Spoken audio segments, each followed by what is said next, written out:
I like the Bills tomorrow. We're talking about coaches that like to play their guys. Sean McDermott has played a lot of his guys. Also, basically the backup quarterback situation I think matters the most. And Case Keenum and Matt Barkley are a pretty solid number 2 and number 3 quarterback.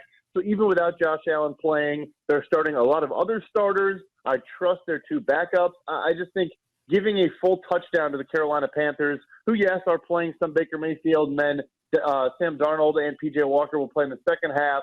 I still think it's too many points. So that's the one preseason game I'm circling right now for this weekend.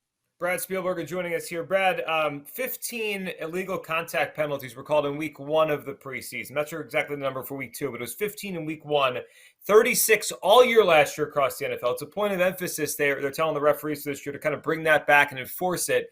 What do you think the impact of that will be? I mean, those are free first downs. I would think the chances of scoring going up, if this is a thing in the NFL this year, will be there. What do you think about the illegal contact being enforced more and how it'll change games, totals, and the way we bet this?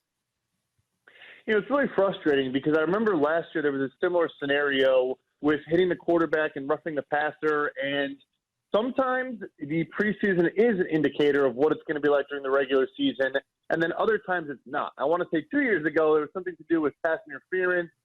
Maybe lowering the head was one of the, I forget what it was. They're always testing out these different rules. And there was a ton of enforcement in the preseason, and then it didn't carry over. So it's kind of hard to predict. Are they trying to enforce it now to threaten teams to get ready for this being called? And they are going to call it, or are they not going to call it?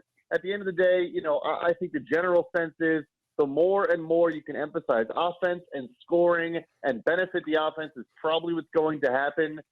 So I would skew towards that because I think the NFL is always skewing towards trying to increase scoring and moving the football down the field.